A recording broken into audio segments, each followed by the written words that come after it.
Olivier Le Foll, à tout à l'heure pour le reste de l'actu sportive. Il est 22h49. Nous ouvrons la page internationale de cette édition. Bonsoir Anthony Bélanger. Bonsoir Thierry, bonsoir Olivier. Bonsoir. Une déroute, on peut appeler ça vraiment une déroute, ce qu'a vécu le couple Kirchner au pouvoir en Argentine. De véritables déroutes électorales. On rappelle qu'ils sont au pouvoir depuis 2003, l'homme puis son épouse. D'abord, on va faire le point pour expliquer combien c'est un phénomène électoral très important ce qui s'est passé ce week-end en Argentine. On va rappeler ce que pèse le pays aujourd'hui. Alors, l'Argentine, c'est 40 millions d'habitants, mais c'est surtout la troisième puissance d'Amérique latine, c'est-à-dire c'est le troisième d'Amérique latine, c'est-à-dire Mexique compris, ça fait Brésil, Mexique, Argentine.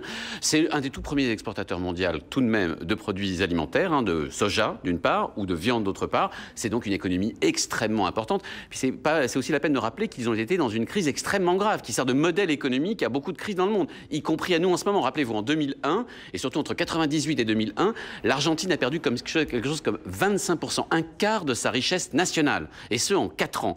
Le chômage avait explosé, touchait quasiment un quart de la population. Il y avait, souvenez-vous, c'était une chose incroyable, 5 présidents en à peine 2 ans. Alors aujourd'hui, cette Argentine-là va mieux. Depuis les Kirchner, il est dirigé d'une manière assez souple, enfin pas souple, en tout cas uniforme par ce couple assez improbable d'ailleurs du mari et de la femme. Par ailleurs, l'économie croît de près de 8% par an, et ce depuis 2002, ce qui veut dire qu'ils ont rattrapé le retard, et le chômage est redescendu à des niveaux normaux. Mais donc, alors pourquoi est-ce qu'ils ont pris une danse pareille, les Kirchner, aux législatives de ce week-end? Parce que les chiffres n'expliquent pas tout. C'est pas si simple que ça. D'abord, la crise a rattrapé le pays. La récession a commencé. C'est ce que le tableau que je vous dressais, c'était jusqu'en décembre 2008. Ça y est, maintenant, le pays est officiellement entré en récession. Puis il y a un deuxième petit problème. Il y a quand même, au sein de la population argentine, près de 12 millions d'habitants. C'est plus du quart de la population qui vit sous le seuil de pauvreté. Oui. En France, c'est 10 à 11%. Et puis l'inflation qui gagne le pays. Ils ont beau le nier, ça fait quand même du 15% par an. C'est énorme pour un pays qui repose essentiellement sur ses classes moyennes. Enfin, puis il y a une autre chose très simple, il y a des histoires électoralistes au sein.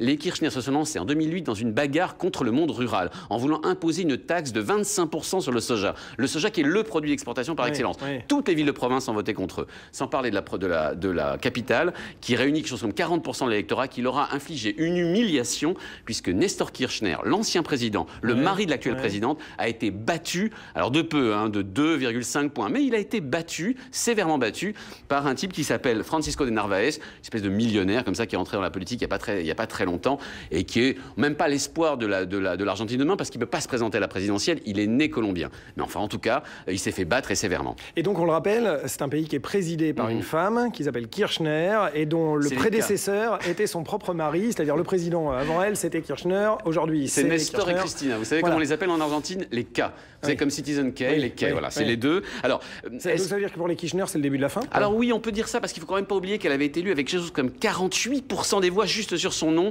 dans l'ensemble du pays et à Buenos Aires. Donc c'est une vraie dégelée qu'ils ont su, c'est une vraie débâcle, ça c'est sûr.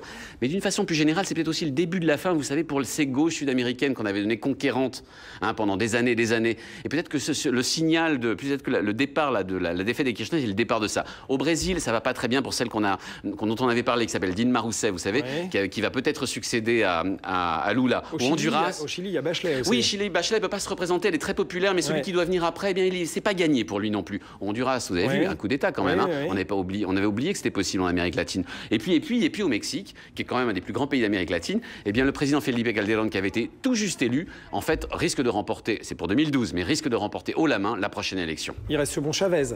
Alors, il reste Hugo Chavez, mais enfin bon, c'est qui sert un tout petit peu d'épouvantail à beaucoup de gauches sud-américaines, pas forcément dans l'arc qu'il concerne, mais en tout cas dans beaucoup de pays d'Amérique du Sud, notamment du cône sud.